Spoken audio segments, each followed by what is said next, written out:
So recently I found out my 15-year-old son, Jacob, pulled an incredibly cruel prank on one of the girls I'll call Ashley, that's in his friend group. I know this girl, she's been to our house and even attended Jacob's birthday party a month ago. She seemed incredibly sweet if not a bit shy. So when my oldest son, Mark, he's 17, came to me and told me Jacob had asked Ashley out on a date as a prank, I was stunned. I of course asked how he could know this, hoping as any mother would that it wasn't true. But Mark showed me the family tablet we all use, but mostly my sons do, and it seems Jacob forgot to log out of his chatting app, Discord. I read the long series of messages between Jacob and his friends as they mocked Ashley all through this heartless prank. I was speechless. And that's not even getting into how he was talking, like he was some thug and not a 15-year-old living in a gated community. At first I couldn't figure out what to do or how to proceed. I'll admit that I never once imagined either of my boys would be the type of person to do something like that. But there was no way in hell I was letting this go. So after a day of thought I decided what was going to happen. First things first, he was grounded, for how long I'm not sure. Secondly, I'd gotten Jacob a bike for his birthday, but it hadn't arrived until the day previous and I'd planned to give it to him when my parents came to visit since they'd been unable to make his party. But instead of that I showed him I knew about the prank and told him he was grounded. Then I made him carry the new bike out of my bedroom closet and to the car before driving to Ashley's house, him crying the whole way. I'd called her parents earlier and explained everything, and so once we got there I had him cart it to their front porch and ring the bell. Then in front of me, Ashley, her parents, and God, I had him give a sincere apology and gift her the bike. Even I apologized to her, saying I didn't raise my boy this way and what he did was unforgivable. I also called the parents of the other boys who were a part of this little stunt and they all seemed rightfully horrified by their son's involvement. I felt I'd handled this all as best as I could, and my friends agreed. Though once my parents found out that I'd made Jacob give his birthday gift away, they said what I did went too far. I still feel like what I did was right, but having my parents more or less dogpile on me like this actually made me wonder if how I handled it was too extreme. I am a bridesmaid for one of my closest friends, Jackie. I've been so excited to help. I was in charge of the bridal shower, the games, decorations, menu. I left the guest list to Jackie's sister. Due to religious reasons, I wear a headscarf. I love and am proud of it. In the group chat with other bridesmaids, I was talking about how excited I am to attend a girls-only event. I recently dyed my hair and wanted to show it off. I even paid extra to ask for a girls-only staff that day. Day of, as guests arrive I realize that one of them is Tori. I know Tori as a family friend of Jackie's, but the few times I met her, it was before her transition to female. I was aware of it but unaware she was coming to the shower. I don't mind at all OFC and she's a lovely person, but I decided to keep my scarf on. As everyone's eating later, I'm passing by the tables to make sure everyone's good, and one of the bridesmaids mentioned that they hadn't gotten to see my hair and they'd wanted to see the change in person. I tried to dismiss it at first or say, oh, I'll show you later. But the other girls at the table got curious. I got uncomfortable and I just said, oh, I'm actually not really comfortable taking it off right now, when pressed as to why. I said there's guests I don't feel comfortable taking it off in front of. There was a collective. Oh. And I thought, cool, that's over. But one girl got aggressive and asked if I'm referring to Tori.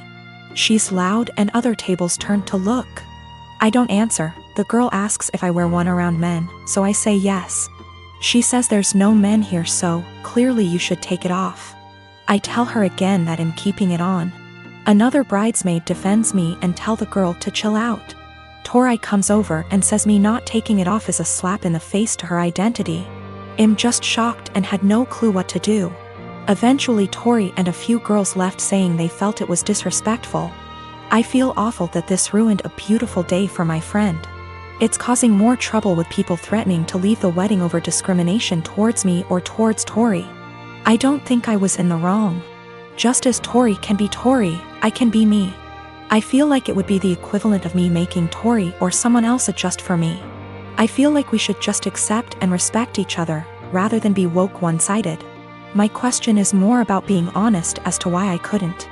Jackie is on my side, but Jackie's sister is giving her hell for it. saying she purposely left out that detail in the guest list to test me.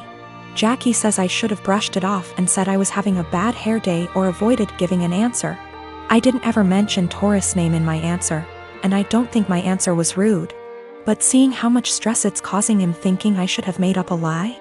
When I said no, Tori and a few others pushed it and Tori gave the ultimatum that I have to take it off as a sign of respect or they would leave. I said no. They ridiculed me, my faith, and even the bride and others for defending me. They were blatantly hateful towards my religion, and Jackie's sister purposely arranged for this to happen. For the religious standpoint, I am not aware of where she is in transitioning or what her sexual preferences are. I would never ask either, as that is personal. But that is information I would like before making a decision on how comfortable I feel with exposing my hair. I've had this crush on my coworker for a few months now, and it's really not good. We only see each other in passing, and he's only talked to me once about something work-related. Even though we don't talk, we do look at each other sometimes, so we notice each other's existence. He's very outgoing and friendly with other people on my team. He's also very attractive. I enjoy being around him, but I'm way too nervous to talk to him. Honestly, I basically just admire him from afar. I'm not interested in a relationship with anyone right now, partially because I need therapy to heal from past relationships first. So I'm definitely not trying to be together with him. I just like him. This wouldn't be so bad, except it's become unhealthy for me. Whenever he's around, I get so overwhelmed that it's difficult to concentrate on my work. Sometimes I have to walk away and take deep breaths to calm down.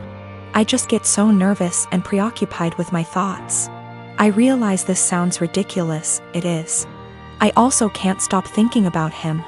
It seems like I spend the entire day looking forward to seeing him, then once he's gone I feel empty and sad. I recognize this is really unhealthy and potentially creepy. I work with some good friends and I genuinely enjoy their company.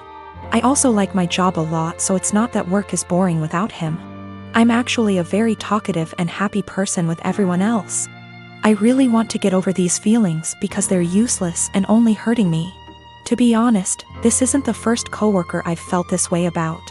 At my last job, I also had a crush on my manager and it was on the same unhealthy level.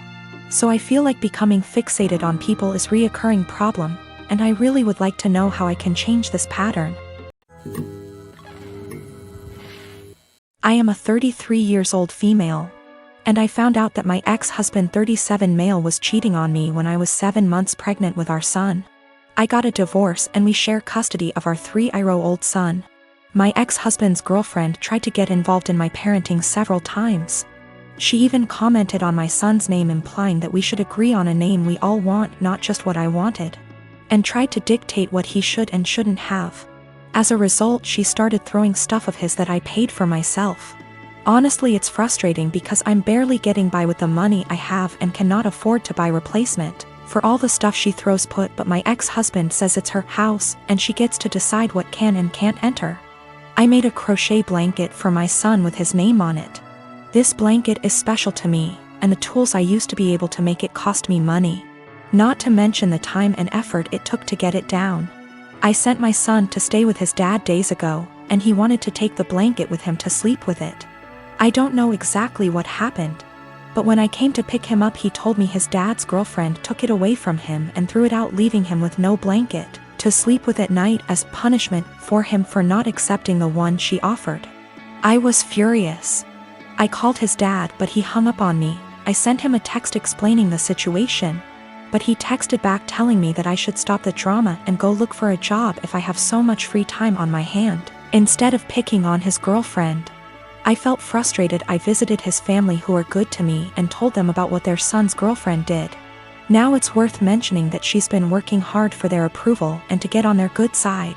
They were shocked to know about what she did. They all flipped out on her and started calling her out.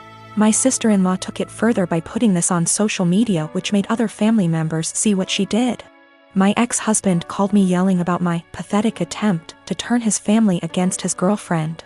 I could hear her freaking out in the background while he was lashing out at me, saying I ruined every chance she had to have a good relationship with her future in-laws. I hung up and felt absolutely horrible, even though I was just venting to his family about what happened and felt frustrated. I'm not sure anymore since the whole family aren't speaking to her, that might have a lasting impact on their relationship with her.